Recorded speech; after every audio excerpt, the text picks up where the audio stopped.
প্রচারণায় ব্যস্ত সময়ে পার করছেন প্রার্থীরা, ভোটারদের দিচ্ছেন নানা প্রতিশ্রুতি। এ বিষয়ে বিস্তারিত জানতে আমাদের সঙ্গে ঢাকা বিশ্ববিদ্যালয় থেকে যুক্ত হচ্ছেন সহকর্মী শাহাদাত অভ্র। চলে যাচ্ছি অভ্রর কাছে। অভ্র, প্রচারণা কেমন চলছে, বিস্তারিত জানাবেন।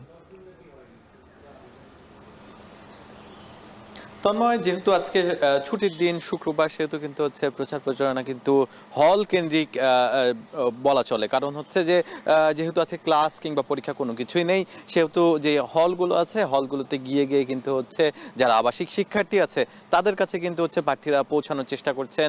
আপনি জানেন যে 11তম দিনের মতো আজকে যে প্রচারণা সেটি কিন্তু চলছে। তার পাশাপাশি কিন্তু হচ্ছে এই যে প্রচারণাকে ঘিরে কিন্তু হচ্ছে সকল প্রার্থীদের মধ্যেই কিন্তু হচ্ছে শেষ মুহূর্তে যে আমেজ সেটি কিন্তু আমরা লক্ষ্য করেছি। তার পাশাপাশি যারা হলের শিক্ষার্থী, যারা কিনা বিভিন্ন হলে মসজিদে নামাজ পড়েছেন, নামাজ শেষেও কিন্তু হচ্ছে বিভিন্ন প্রার্থী তাদের কাছে গিয়েছেন এবং তাদের সাথে নামাজ আদা শেষে কিন্তু হচ্ছে কুশল বিনিময় করতে আমরা লক্ষ্য করেছি।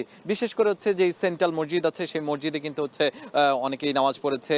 সেই সময় কিন্তু হচ্ছে অনেক দলের প্রার্থী, অনেক দলের এবং প্যানেলের বিভিন্ন প্রার্থীরা কিন্তু এসেছেন, এসে কিন্তু হচ্ছে শিক্ষার্থীদের সাথে কথা বলতে আমরা লক্ষ্য করেছি। তার পাশাপাশি তাদের যে লিফলেট সেটিও কিন্তু বিতরণ আজকেও কিন্তু অব্যাহত ছিল। এর পাশাপাশি কিন্তু যেই বেলা ৩টায় যে ব্রিফিং করা হয় নির্বাচন কমিশনের পক্ষ থেকে, সেটি কিন্তু নিয়মিত ব্রিফিং কিন্তু আজকে হয়েছে। সেখানে কিন্তু একটি গুরুত্বপূর্ণ সিদ্ধান্ত নেওয়া হচ্ছে যে আগামী রবিবার সেদিন কিন্তু হচ্ছে যারা নতুন ভোটার আছে তাদের জন্য মূলত হচ্ছে শিক্ষার্থীদের সাথে নিয়ে শিক্ষকরা কিভাবে ভোট কেন্দ্রে যাবে এবং যাওয়ার পরে কিভাবে হচ্ছে ভোট প্রদান করবে এবং কত দ্রুত সময়ের মধ্যে ভোট দেওয়া শেষ করে আবার ফিরে আসা যায়, সেটি কিন্তু হচ্ছে মহড়ার মতো করে কিন্তু হচ্ছে সচেতনতামূলক একটি অংশ, একটি অনুষ্ঠানের মতো কিন্তু হচ্ছে আয়োজন করা হয়েছে। এটি কিন্তু হচ্ছে জানিয়েছে নির্বাচন কমিশন এবং তার পাশাপাশি কিন্তু তারা বলছেন যে ভোট কেন্দ্রে যারা যাবেন তারা যত দ্রুত সময়ের মধ্যে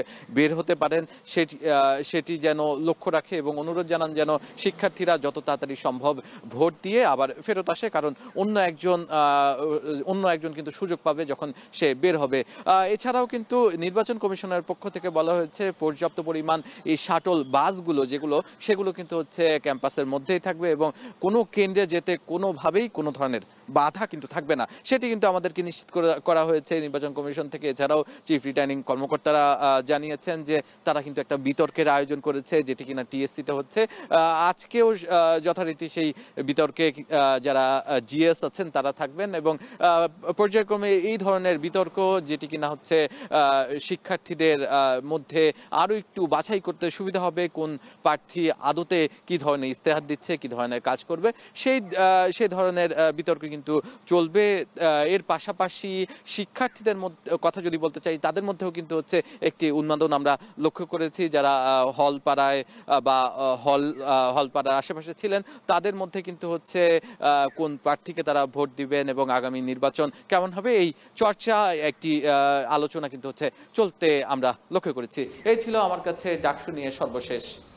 ডাকসু নির্বাচনের প্রচারণার সবশেষ খবরাখবর জানছিলাম সহকর্মী শাহাদাত অভ্রর মাধ্যমে।